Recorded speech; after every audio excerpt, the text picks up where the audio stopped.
Me sienten, bienvenidos todos a una nueva emisión de ¿Qué de la loca te escucha? Si es programa 443 en el día de hoy. Hoy tenemos un invitado muy especial, hoy tenemos a Sergio Barbosa, actor de doblaje colombiano que va a estar aquí con nosotros en el día de hoy. Recuerden que si quieren ver todos los programas de La Loca Te Escucha pueden ver en Instagram Filipinimay y también pueden escribirme para que puedan estar aquí en el programa si sos actor, actriz, si haces doblaje, si tenés una asociación solidaria, si sos cosplayer solidario y querés también difundir, vente pa' aquí, que te espero para poder charlar un ratito con nosotros. Bueno, hoy tenemos a Sergio Barbosa, él es actor de doblaje colombiano, así que vamos a esperarlo, vamos a ver si está conectado. Vamos a mandarle mensajito. Sergio.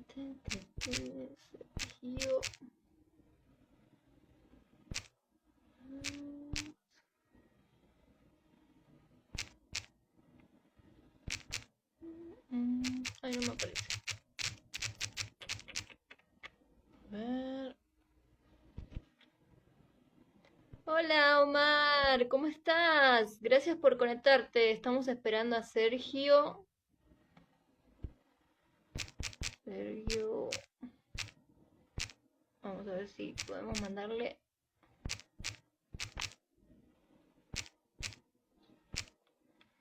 No, no me. A ver, vamos a mandarle. Hola Melanie, gracias por conectarte. Estamos esperando a Sergio Barbosa desde Ecuador. Digo, desde Colombia, perdón, desde Ecuador no, desde Colombia. Vamos a ver si nos podemos comunicar con él. Él es actor de doblaje colombiano. A ver, vamos a decirle que ya estamos en vivo.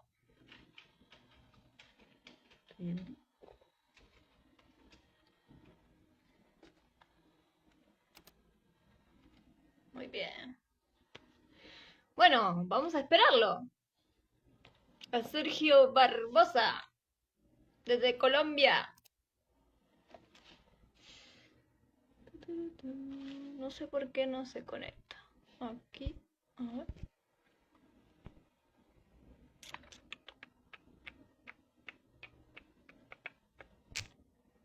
Ahí está. Ahí estás. Ahí te encontré. ¿Nos podemos comunicar?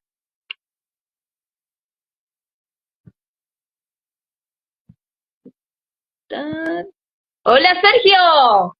Hola, hola. Bienvenido. ¿Cómo estás? Bien, muy bien. ¿Qué tal tú? Muy bien. ¿Qué tal ahí el clima? ¿Dónde estás? ¿México o Colombia? Yo ya me perdí. En Ciudad de México, precisamente. Ah, muy bien. ¿Cómo está el tiempo ahí, por ahí? Acá estaba Uy, lloviendo hoy. lloviendo durísimo y lloviendo toda la tarde y hoy amaneció. Y cuando se está aquí a llover no hay que lo detenga, pero bueno, mejor. Claro. Ay, se te escucha medio cortadito, pero bueno, vamos a ver si será el audio tuyo. No lo sé, tú me dirás si ahí se escucha. Déjame mirar, tal vez aquí. Ahora sí se te escucha mejor. ¿Sí? Ok. Bien, Bueno, ¿y el buenísimo. clima por allá qué tal? ¿Mucho calor? ¿Mucho frío? No, estamos aquí en invierno, así que disfrutando las últimas semanas de invierno. Ya se viene agosto, septiembre, ya se viene más el tema de primavera. Pero hoy también estuvo lloviendo todo el día. ¿Qué te gusta hacer los días de lluvia? Ok.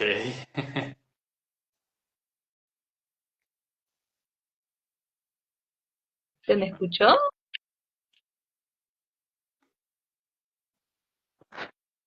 Estamos con A ver, problemas de ¿ahí se audio. escucha?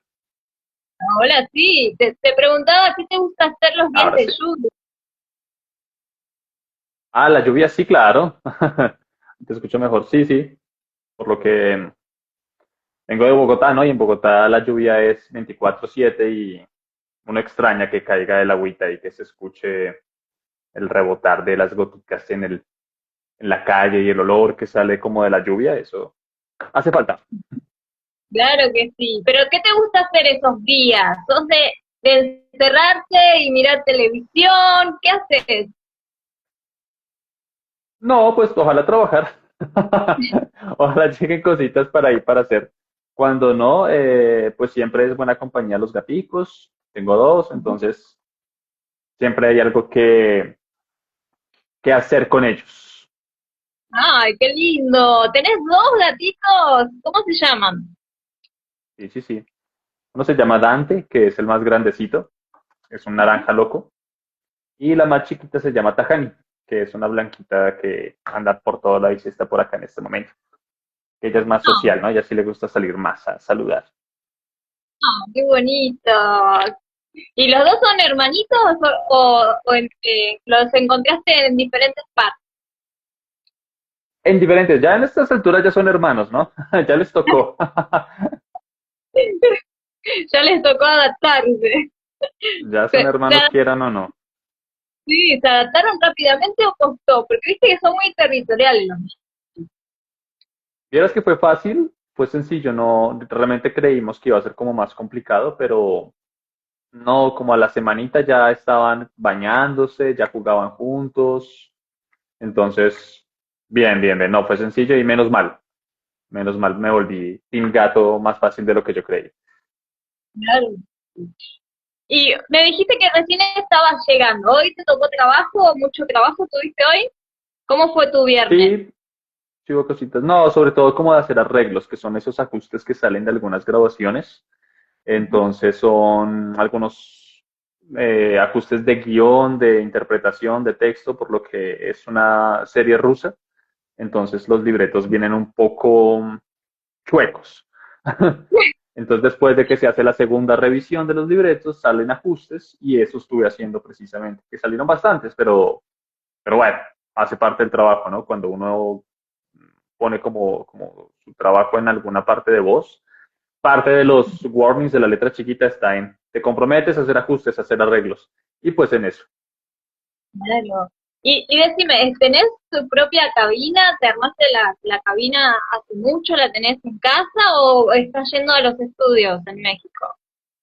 Ambas, ambas, cuando son los llamados directamente en estudios, bueno, acá evidentemente hay muchísimas más que en Colombia, se va presencial. Hay algunos que todavía reconocen como el espacio de que si son cosas pequeñas, pues no vale la pena que tú te traslades una hora o 2 horas y lo hagas desde casa. Y la cabina precisamente sí la tengo acá, de hecho la que se ve acá atrás, que es esta caja negra que está acá.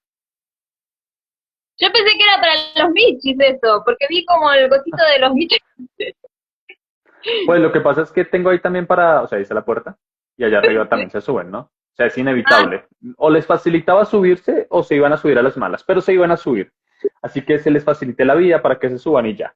no, se quedó ahí para que se entretengan ellos. Bien, ¿y hace mucho la armaste la cabina en plena pandemia? ¿La armaste o cuándo fue que empezaste a decir, bueno, tengo que tener una cabina en casa? Pues esta es la segunda. De hecho, sí, esta es la segunda. La primera la tuve en Bogotá y la empecé a armar precisamente en pandemia, pero los materiales yo ya los tenía y simplemente compré como las maderas, como las espumas acústicas, la espuma tipo diamante, los aislantes y lo guardé todo. Lo dejé en una esquina porque pues la vida seguía y yo me ponía a hacer otras cosas. Y en un momento determinado cayó la pandemia y llegaron las preguntas de todos los estudios y las personas, como quién tiene cabina en casa en ese momento. Era muy raro que alguien tuviera cabina. Bueno, no muy raro, digamos que necesitabas tener un nivel como de necesidad profesional bastante exclusiva para necesitar una cabina, porque hoy en día está más normalizado que tú cuentes con un espacio acústico para trabajar. Pues en esa época no. Yo por suerte tenía los materiales, las herramientas y pues nada, me puse como a armar, a hacer mi propio diseño y creé mi primera versión de cabina acústica en mi casa. Muy inestable, muy endeble, se caía con nada, eso eran tablas simplemente sobrepuestas. Después ya me puse las pilas y le puse bisagras, le puse tornillitos, quedó mejor. Después me mudé a otra casa y empecé a trabajar para hacer diferente la cabina, más estable aún. Y fue como la versión de la cabina 4.5, la que tuve al final antes de venir a México. donde pues no podía traer evidentemente la cabina, era muy grande, además no valía la pena. Y acá ya compré fue una directamente de un proveedor que las hace, él mismo las desarrolla. Y pues entonces él vino y la puso y la armó completamente y listo. Me ahorré la parte de ser el Bob construye. Ah, bueno, buenísimo. ¿Y por qué decidiste dejar Colombia y venirte para México? Por el trabajo, básicamente. Por el Ah, bien. trabajo. Digamos que todos saben, no es secreto para nadie, ¿no? Que la meca del doblaje es acá en México, Ciudad de México, ¿no? Y es que esto más que un trabajo, yo creo que es una pasión, es decir, a donde me ha ido llevando el trabajo de la voz, yo he ido como manejando también espacios, conexiones, todo, todo. No sé si a veces se malinterpreta un poco la palabra de la pasión, pero cuando se lleva dentro de, no sé, el corazón o el sentido de vida, pues como que uno conecta y entiende lo que quieren decir las personas cuando se refieren a esa palabra en ese sentido, ¿no? Entonces por eso también estoy acá y echándole muchas ganas para encontrar nuevos horizontes. Claro. ¿Y fue difícil el despegarte de tu país o dijiste, bueno, esto es por pasión y me olvido de lo que pasó allá y vengo acá y le doy el 100% a esto? Yo creo que un poco de ambas, pero no, las cosas nunca son como uno las planea, ¿sabes? Uno migra, eh, Uy, entonces pero, haces conexiones, todo, ¿no? De cero. Y uno tiene una expectativa muy diferente de cómo van a ser las cosas y a medida que van desarrollándose, te vas adaptando, vas aceptándolas. Pero es un proceso, todo es un proceso. Y entonces, aunque tengas algo ya establecido, iniciar de cero en otro país siempre tiene sus retos, sus cosas, ¿no? No solamente está, ojalá solamente fuera lo laboral, pero también está la cuestión de adaptarse al entorno, a lo social, a la comida, a estar lejos de tus rutinas, de tus espacios. Ya cuando después de un tiempo se acepta, se entiende, se comprende, se desarrolla, ya empieza como otro proceso de vida. Y ahí es cuando tú empiezas ya a sentirte realmente en casa, a gusto. Pero entonces todo eso solamente puede estar sustentado dentro de un gran algo, ¿no? Y este gran algo pues es precisamente estar pues en el nicho del doblaje, de avanzar en el doblaje, en esa pasión que te mencionaba antes. ujú. Y decime, en Colombia, ¿cómo es el tema del doblaje? ¿Hay una buena industria? ¿Están empezando recién? El doblaje en Colombia lleva varios años, ¿sabes? Bastante. Digamos que en general el doblaje en Latinoamérica no es tan viejo. Sí, no es tan viejo, es bastante reciente en términos generales de industria. Lo que pasa es que la industria va a pasos bastante gigantados. Si lo ponemos como en ranking, evidentemente arrancó en México, porque pues Estados Unidos bajó sus productos a lo que tenía más a la mano de habla hispana, México, ¿no? Y de ahí en adelante la industria se empezó a desarrollar, pero pues se desarrolló a diferentes ritmos y con diferentes sistemas y entendimientos. Entonces, por ejemplo, en Colombia lo que arrancó fue con el asunto de los actores de radionovelas. Y los actores de radionovelas, al igual que acá en México, utilizaban esos gramófonos gigantescos que capturaban la voz en una sola toma. Entonces no podían equivocarse y todos tenían que ensayar ante su libreto y arrancaban viendo contrapantalla, todos dentro de la misma cabina. En ese aspecto, la industria toda arrancó como en el mismo nivel, tanto en Colombia como en México, como en Argentina, que fueron como, entre comillas, como los pioneros en un ranking de 3 podios, y después ya se expandió a Chile, ya se expandió incluso a Bolivia, pero entonces, y a Perú también, pero eso incluso ya es más reciente todavía. En el ranking estarían esos tres que te menciono y por tanto también lleva un tiempo de industria en Colombia. Pasa que la evolución se queda en información. ¿A qué me refiero? En tratar de cambiar la forma en la que se inició y se progresa.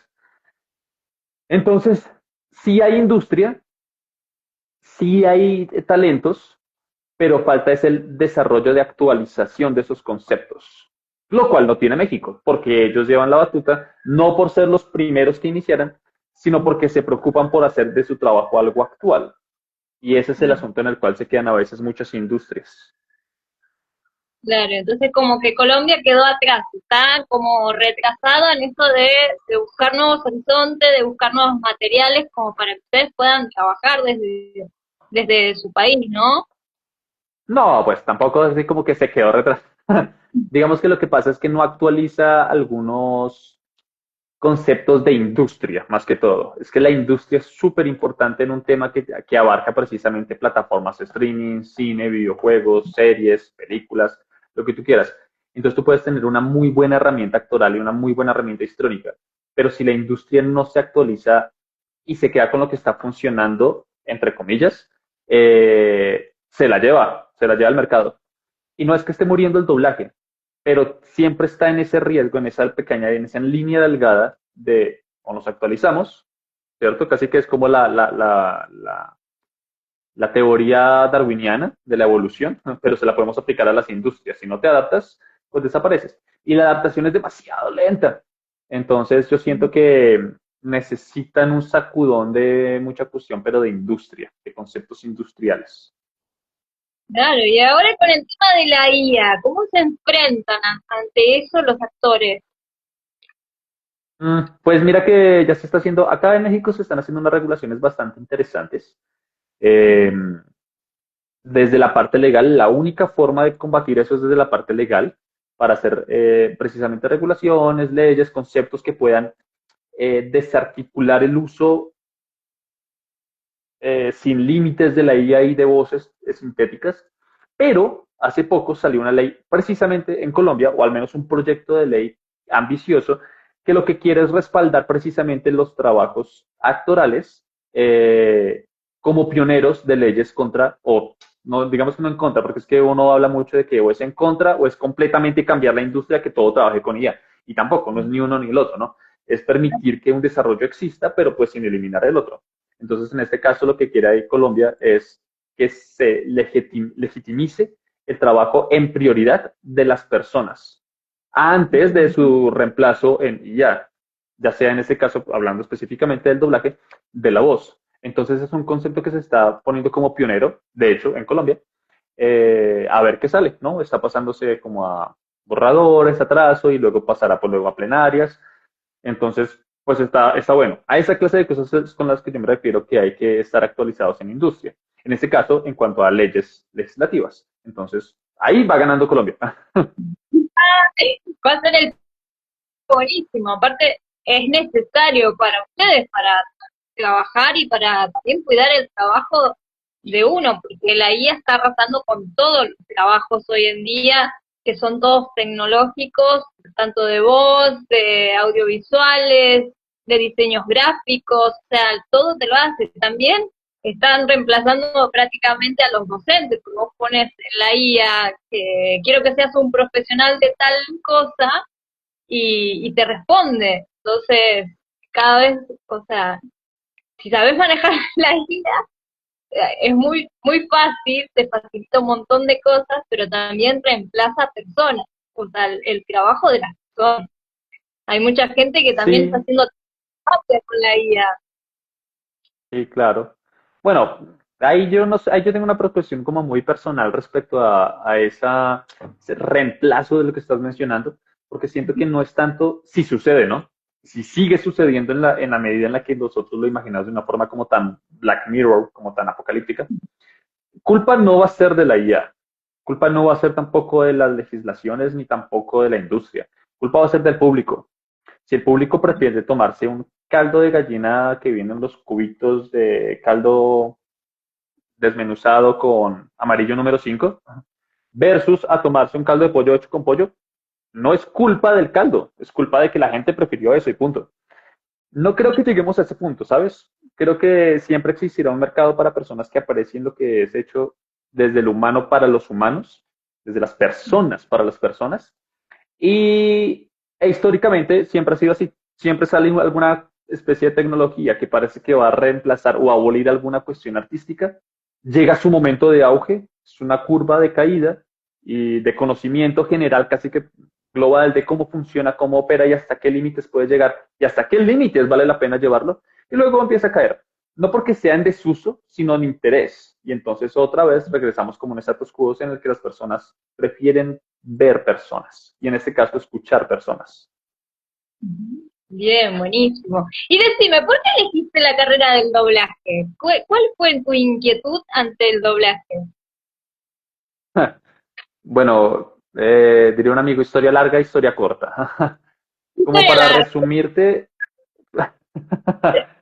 pues es que no inició desde antes de que siquiera me interesara a ser actor de doblaje, porque inició reconociendo que existía la industria, el trabajo. Entonces es lo mismo que, no sé, muchas personas a veces te podrán decir respecto a ese trabajo. Escuchaban en televisión a alguien y decían, ay, esta es la misma voz de Pepito. Y Pepito suena igual que fulanito, y fulanito es la misma voz de sultanito.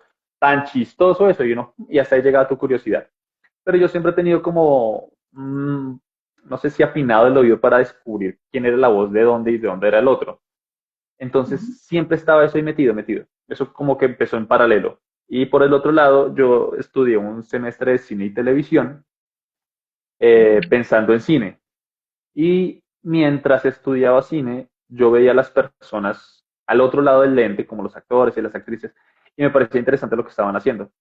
Entonces ahí empezó como mi acercamiento a las personas, a la actuación, ¿no? A las personas que estaban precisamente poniendo algo en vivo ahí de interpretación. Y después hice cosas aquí y allá y terminé yo poniéndome en escena a actuar. Ahí fue que comencé a empatar precisamente el concepto de actuación. Cuando ya empecé con eso, me llegó la curiosidad precisamente de los sonidos y yo, bueno, si estoy actuando, ¿cómo sería sumarle eso también a la voz? Y encontré que en Colombia se hacía doblaje. No lo sabía, no me lo imaginé. Siempre uno tiene como la perspectiva general de que solamente se hace en México y solamente se hace en México, en Palmera Records, que es lo que salía al final de las series en televisión, ¿no? Y resultó que pues efectivamente también se hacía. Empecé a estudiar, me engolosiné mucho, me pareció súper divertido, súper interesante, pero no hice nada con eso, pasaron unos años, después volví a estudiarlo, tampoco hice nada con eso, pasó otro tiempo y luego tuve la oportunidad de decir, bueno, voy a dedicarme a esto o va a ser simplemente un hobby caro que pago como taller y dejo de hacer. Y nada, y la aposté duro, la aposté grande y empecé a trabajar eso ya hace más de unos 10 añitos quizás. Y ahí ya Ah, empecé. ¿y quién fue el primero que apostó por vos y dijo, hoy tenés tu primer llamado? El primer es que, bueno, los primeros llamados, digo el primer llamado de hecho fue en una empresa que se llama BC Medios en Colombia, que se dedica más que todo como a documentales, realities, cosas de History Channel, de Discovery. Y había una serie que se llamaba Hunting Hitler, que era un documental sobre cómo Hitler había escapado de la Alemania nazi y había llegado hasta Latinoamérica, etcétera. Era una cosa súper volada tipo History, en efecto es History Channel, ¿no? Siempre están en la semana nazi, entonces estaban en la semana nazi. Y yo tuve ahí un personajito chiquito, ahí empecé, pero fue literalmente porque yo estuve tocando las puertas mucho tiempo de ir a hacer sala. Aquí en Colombia le dicen hacer training, que es ir a ver a las personas grabar. Y yo estuve ahí 24/7, o sea, era una época en la que yo no tenía nada más que hacer que ir a hacer sala. Entonces iba y me sentaba y los veía y los veía. Hasta que se cansaron un día de verme y me dijeron, ¿sabe qué? En lugar de estar mirando tanto, entré y graba. Entonces entré y grabé. Lo hice bien, al parecer, porque me volvieron a llamar y seguí constantemente. Entonces, no sé si eso se puede encontrar en algún lado, pero realmente esa fue mi primera aparición. Pero yo entré en el ojo del huracán del doblaje en Colombia, al menos en el radar, cuando realmente hice algo que tuvo más peso, que fue por tres razones.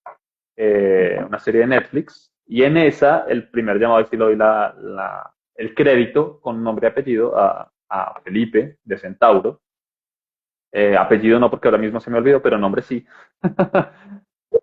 Él es la persona que organiza los llamados en Centauro de las personas, de los actores y actrices, y me dio la oportunidad precisamente de participar en esa serie haciendo el casting para el protagonista. Yo creo que ni la apostó que me lo quedara, pero me lo quedé. Y así fue como arranqué. Entonces yo puedo poner como en el ojo del radar de doblaje fue con 13 razones, pero realmente fue en una serie que se llamó Hunting Hitler, que quién sabe en dónde se puede ver. Wow, qué lindo. Y decime, cuando ibas a las salas a esperar, ¿cuánto tiempo esperaste para la llamada? Porque me imagino que habrá sido meses, años. Hay gente que espera años.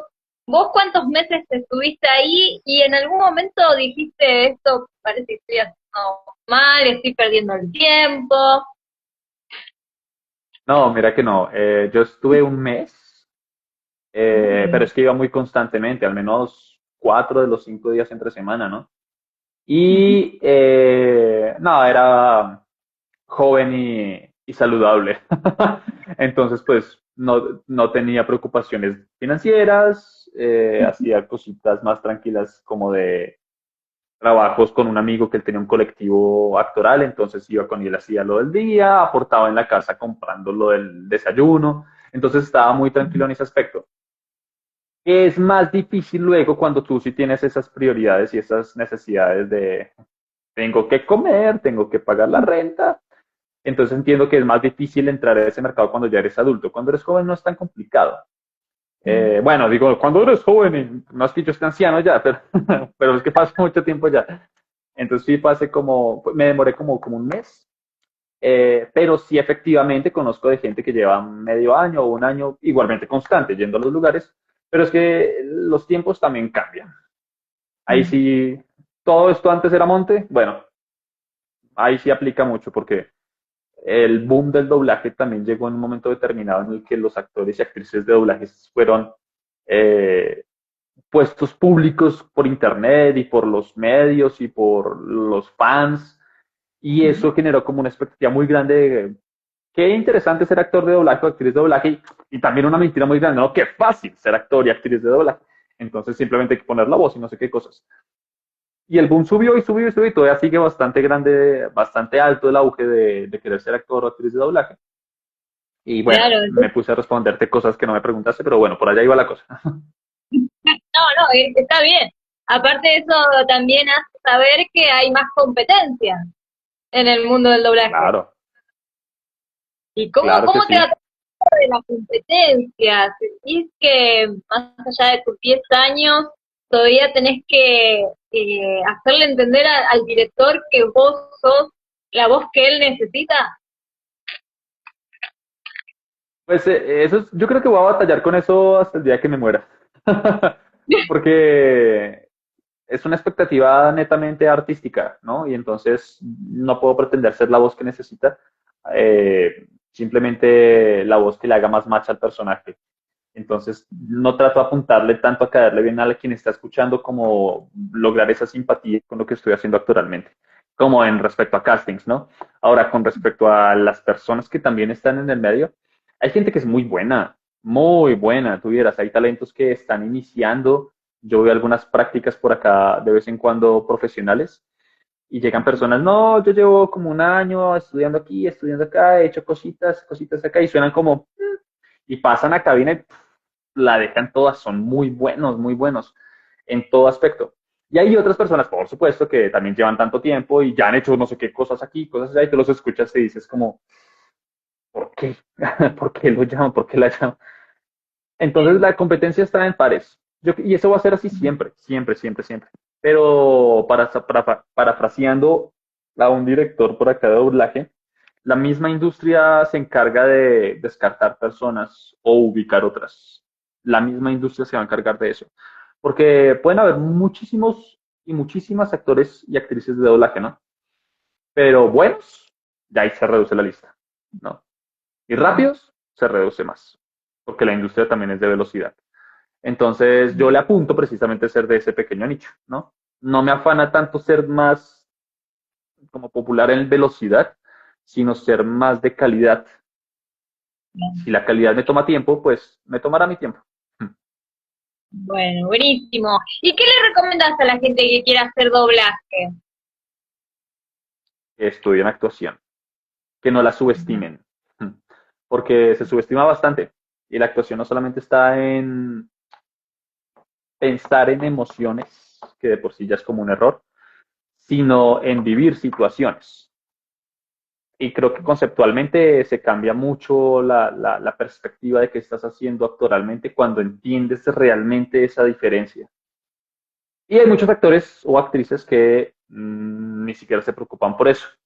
Y no obstante, están dentro del medio. Entonces, repito, no es tanto que esté en per se mal, porque pueden estar trabajando en un nicho que tampoco requiera esas capacidades extremas como es un pequeño reality, un pequeño voiceover, pero es un daño grande a la industria que se les participe, que se les dé participaciones en producciones grandes a gran escala, porque daña la reputación en general de los actores y actrices de doblaje. Y ese es un gran problema, ¿no? Hay que cuidar el nicho desde adentro, desde la calidad de cada uno. Entonces, si tú eres actriz y yo también soy actor, pero yo no soy tan preparado como tú y participamos en la misma producción, la gente no se va a poner a decir, es que Sergio lo hizo mal. Van a decir, es que el doblaje es una porquería, en general. Entonces, por eso la primera y más importante recomendación es convertirse en actores y actrices formados. Bien. ¿Y vos seguís formándote, más allá de que hace 10 años hacés? ¿Seguís trabajando en talleres, haciendo talleres? ¿Cómo preparas tu Totalmente. voz? Sí, sí, sí, sí, no, totalmente. Yo sigo preparándome, sigo participando en talleres. Como te decía ahorita, sigo tomando prácticas profesionales con personas que están activas en la industria. Eso es también importantísimo, no alguien que lleve mucho tiempo, pero se retiró hace 5 años y está dando talleres, pues no te va a dar la misma información de alguien que está activo ahora mismo y está metiéndose en las producciones más grandes. Entonces, desde partir de ahí, de elegir muy bien las personas que te van a aportar a tu formación, es clave. Entonces, eso es lo primero que yo miro para seguir formándome como actor de doblaje, ¿no?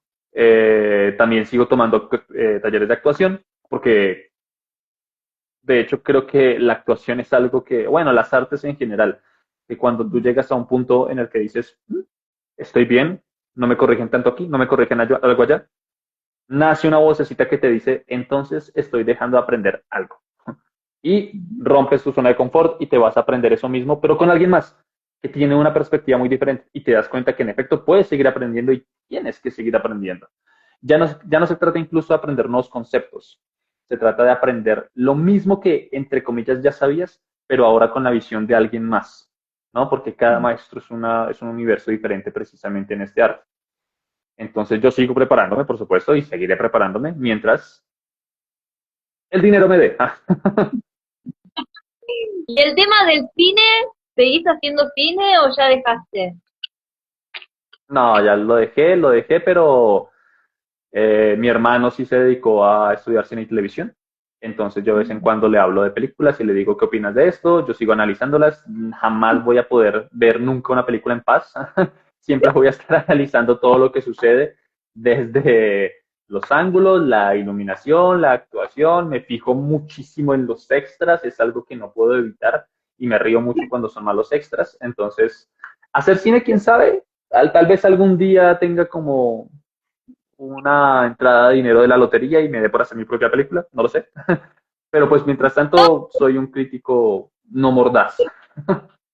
Igual, no, o sea, para hacer cortometrajes no necesitas mucho dinero, sino predisposiciones de actores y un buen equipo que con pasión lo hagamos. O sea, para hacer cortos, largometrajes, siempre podés encontrar personas como para armar algo sin necesidad de tanto dinero, ¿viste? Porque a veces uno piensa, no, si no tengo dinero no puedo hacer esto. No, no, a veces sí se puede hacer.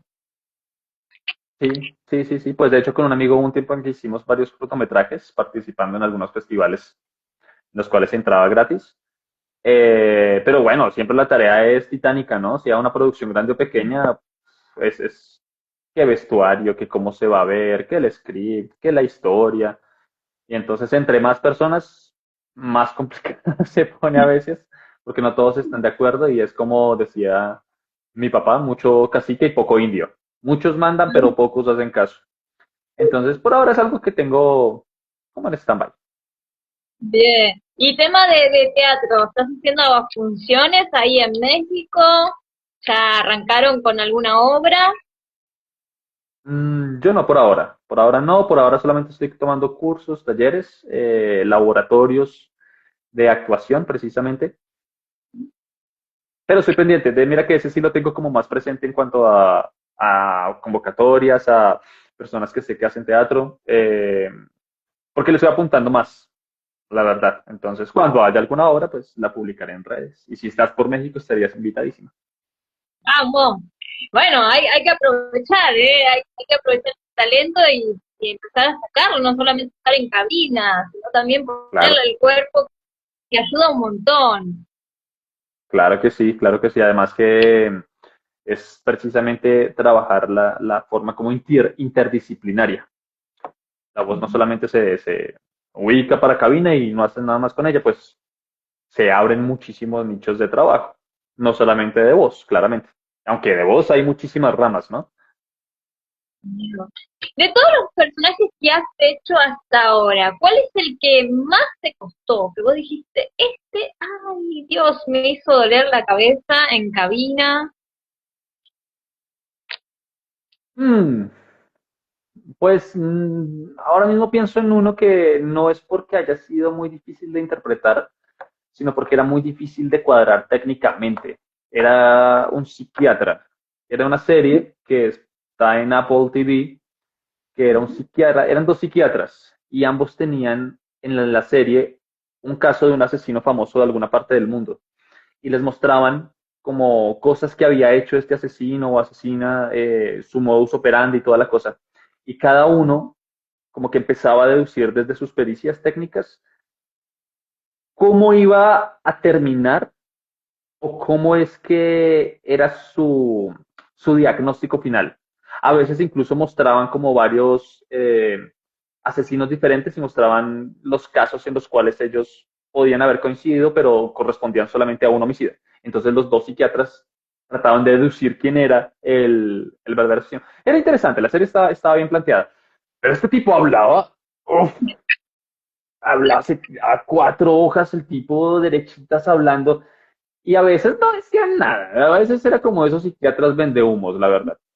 Pero el hombre, calcularle los ritmos y los tiempos, y el libreto tampoco ayudaba porque era una traducción muy literal y como que fue pasada por Google Translate, nada de adaptación, súper complicado.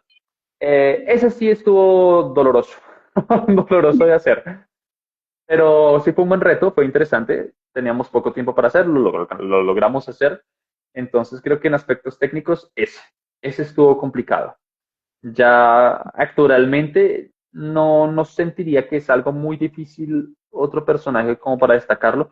No porque yo sea el as de la actuación, sino porque siento que es algo que va fluyendo, que se va construyendo. Entonces, si te dijera que siento que X o Y personaje me costó mucho esfuerzo, probablemente no te lo mencionaría, porque estaría seguro que me quedó de una forma muy mediocre, porque entonces nunca alcancé realmente la necesidad que buscaba este personaje. Entonces, Claro. más que todo aspectos técnicos son lo más complicado. Una vez llegó una serie también que se llamaba Power Players, que era animada, eh, y la serie tuvo mucho éxito porque era de juguetes, ¿no? Ya ves, pues el merchandising, ¿no? Entonces, los jugueticos y vende más el juguetico y el muñequito. Y la serie tuvo mucho auge, le fue muy bien. Era un chico que se convertía en un juguete precisamente y los juguetes tenían vida. Y habían juguetes malos y bueno.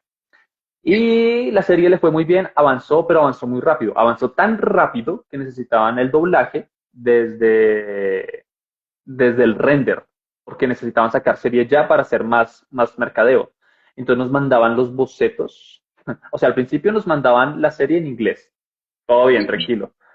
Pero luego nos mandaban los bocetos.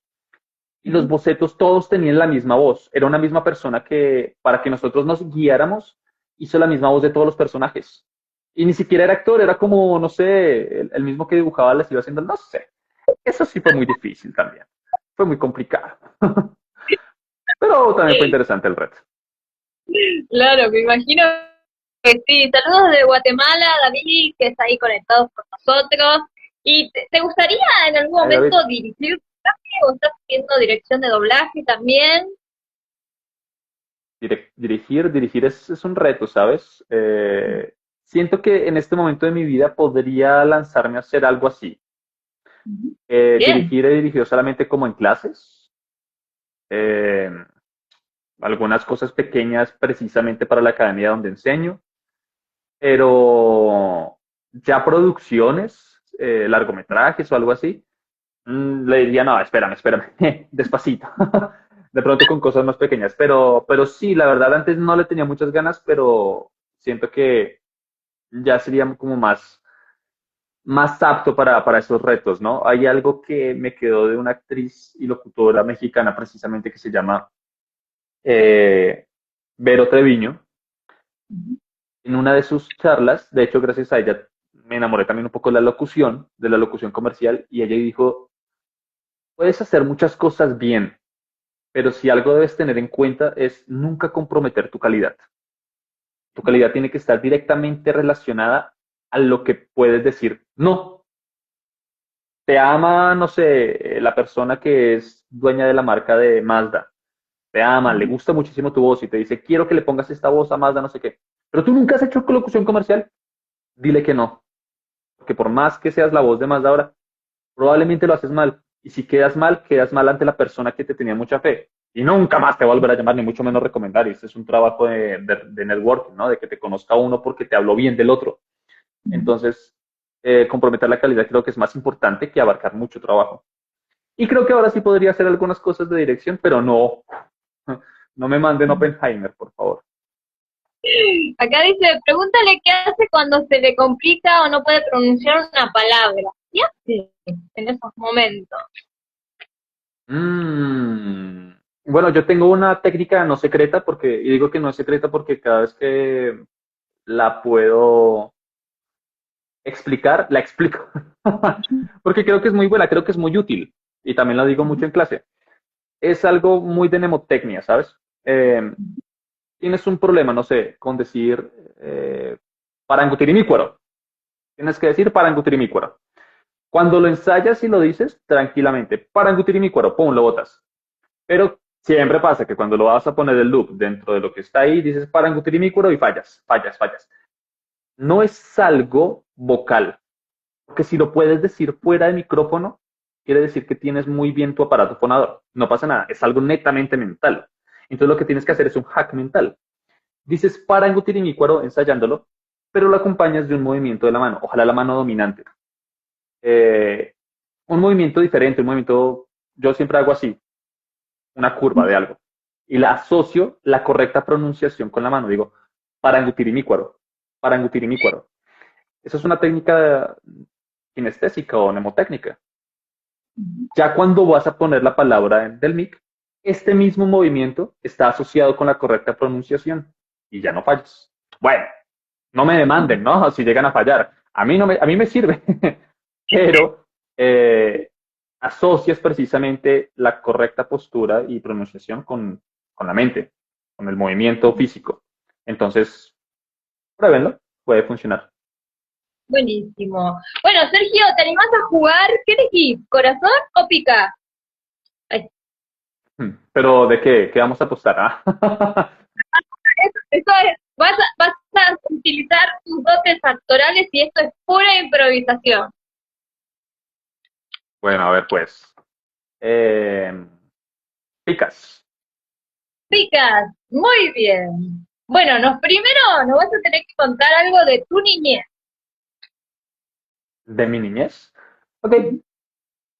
Bueno, en mi niñez, no sé en tu país si existe una planta que se llame ortiga. ¿Existe? Sí, sí existe. Ok. La que pica, ¿no? La que te saca como un salpullido. Bueno, en mi niñez, yo pasaba siempre con mi papá por una esquina donde había una planta de ortiga y mi papá me decía que esa planta, si usted la toca con la mano, le pica. Y yo pensaba, pero ¿cómo una planta? Una hoja, ¿cómo te va a picar? Es ridículo. Y pasábamos varias veces y volvíamos a pasar y me decía, esa planta te pica. No la toques con la mano, te pica. Y yo un día le dije, pues, no, ¿cómo va a ser eso posible? Entonces yo, muy inteligentemente, no la toqué con la mano. Me levanté la camiseta y la toqué con el ombligo. Y me picó. Y te brotaste porque te habrás Claro, brotado. ¿no? Pero bueno, yo era una persona muy literal, me dijeron con la mano, pues entonces con la mano. Chico inteligente, ¿eh? Eso es razonamiento. Muy bien, excelente. Mira, ahora te toca ser relator de fútbol. Relator de fútbol, Sí. pero fútbol colombiano, fútbol americano, ¿sí? Ah, Bueno, bueno, soccer. el que vos quieras. Bueno, para los dos me da igual, no sé ni para qué pregunto, porque en los dos no sé nada, entonces era exactamente lo mismo. Eh, qué corchadota. Bueno, voy a referirme directamente a los colombianos, al fútbol narrativo colombiano, que es el que conozco, que además son súper exagerados, le meten mucha emoción a cuando no está pasando nada. Y ellos son tipo, viene Roda, llega con la pelota, pasa uno, pasa dos, pasa tres, se la pasa a Gemes, dispara al arco y toman aire que no sé cómo lo hacen y mandan el gol y se mantienen así como tres gol. Pasa que como puedes ver yo no veo mucho fútbol, entonces me remito a lo que yo he visto en televisión en Muy los bien, resúmenes deportivos. excelente igual. ¿Por qué deportes te gustan? Que no ves fútbol. Deportes, no, más que todos los que se practica a diario. Me gusta mucho montar en bici. En Bogotá iba harto a natación, me gustaba mucho la natación. De hecho, creo que es uno de los deportes que todos deberían hacer alguna vez en la vida. Es bastante completo. Pero de cuando me sale algún reel en Instagram o en Facebook que me guste quedarme a ver, son estos de bicimontaña. Esos son geniales. Me gustan mucho los retos que bajan como con una GoPro en la cabeza y tú ves en perspectiva en POV bajando así por la montaña a toda velocidad, esquivando árboles. Eso me gustó mucho. De hecho, tuve la oportunidad en unos premios que hubo de Red Bull, de bicimontaña, precisamente de BMX, fueron unos premios que se entregaron del 2018, creo. Eh, Muy importantes, creo que nunca se había televisado tanto en su momento el BMX como en este momento. Y se mandó a doblar todo, todo, todo, todo, todo. Y yo fui la voz, pues digamos que oficial del doblaje de locutores en ese programa de Red Bull, precisamente. No, qué lindo. Buenísimo. Y Bueno, además lo seguimos. disfruté. Ahora te toca hacer una voz comercial. A ver cómo sería una voz comercial. No, comerciales, bueno, ya está un poco más en mi terreno ahora sí. Eh, Redmi S8 trae los nuevos audífonos Redmi. Si tienes un problema con tus audífonos anteriores y necesitas una gran actualización auditiva, no dudes en comprarlos. Redmi S8. Muy bien, excelente. Bueno, ahora agarra otro objeto. ¿Cómo, ¿Algún cómo, cómo? objeto? Que ¿Un traigas objeto? alguna... Sí, Es que no te escuché. ¿Un objeto que qué? que traigas algún objeto que tengas cerquita por ahí. Ah, pues justamente tengo aquí un pañuelo. Muy bien, vas a tener que hacer la propaganda de ese pañuelo. La propaganda. Ujú. O sea, ¿quieres que te venda el pañuelo? Claro. Bueno, pues mira. ¿Eh? Pañuelos hay muchos, pero como estos pañuelos azules, solo hay uno. Ese único pañuelo lo puedes conseguir hoy mismo en preventa, marcando al número que aparece en pantalla. Y si no lo haces, no te arrepientas después, porque azul solo hay uno. Pero como el cielo y este pañuelo, no hay otro. Ah, Muy bien, excelente. Y poníamos la musiquita azul, este es amor, es azul. Ya, exactamente. y hablando de música, mira, ahora te toca cantar como borracho. ¿Cómo sería cantar como borracho? Ah, otra vez. Ah. Ya ayer me tocó. Ah, tres. Em, bueno, ahí sí va un detalle interesante de mi vida. Yo nunca me he emborrachado, ¿sabes? Ah, Pero no, pues lo llevaría como bien se podría poner en en las películas clásicas de Jackie Chan, que el tipo se hacía el ataque del borracho y se movía así, que luego en el doblaje siempre mandan la lengua por la cara y la vocalización se pone un poco desafinada desde la garganta. Entonces se manda la voz desde esta perspectiva y si la canción tiene una entonación, dice, oh, no, azul. Y le ponen hipo, ¿no? No sé por qué los borrachos tienen hipo siempre. Más o menos sería así, ¿no? Muy bien, excelente, Sergio. Bueno, se nos está acabando el programita, así que te voy a hacer la última pregunta. ¿Qué te queda por realizar de tus sueños? Uf, la vida entera. Tengo muchísimas cosas por hacer todavía.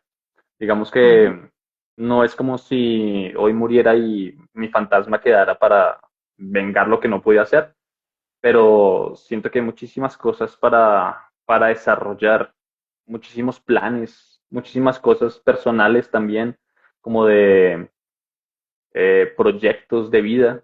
Me gustaría conocer Argentina, por ejemplo. Me gustaría mm, profesionalmente entrar dentro de la industria del doblaje mucho más fuerte, claramente.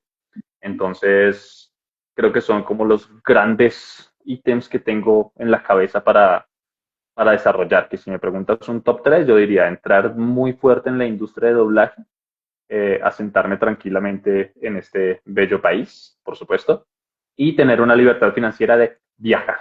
Viajar y comer.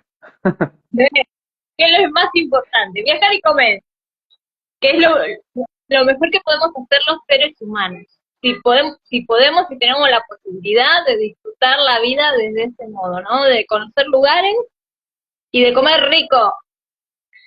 Exactamente, exactamente. Creo que es a lo que le apuntamos. Muy bien, Sergio, muchísimas gracias por tu tiempo, gracias por estar en el programa La Loca Te Escucha. Acá te piden si podés hacer la voz de Sammy, como para despedirte y dejar tus redes sociales. Eh, mira que me la pidieron hace poco y la verdad no. O sea, sí puedo intentarlo, eso sí, pero es un tono que hice hace muchos años, antes de tener los achacos de la vida, porque ya no me sale tanto la voz como antes, ¿sabes? Porque la subo, la puedo escalar, pero era un momento en que los graves no los tenía como tan trabajadas, ¿sabes? Tan trabajados, ¿sabes? Entonces, puedo intentar, sé que... Hola, soy Sammy de Sammy Rush. Y si son viajeros del tiempo, quiero que se cuiden mucho de los viajes porque pueden ser terribles. Lamento si no sale como es. Le echo ganas, pero ya no me sale como antes. Entonces, pues nada, pues muchas gracias por invitarme. Gracias por tu tiempo, por tus preguntas, por pasar un rato divertido. Y por supuesto, mis redes sociales son Sergio Barbosa Voz, tanto en Facebook como en Instagram y también en YouTube. Tengo un pequeño canal donde subo mis trabajos más recientes como para mantener mis demos, mis reels y cosas precisamente que competen a la industria del doblaje. Muy bien, excelente. Te mando un beso enorme. Adiós. Chao, chao.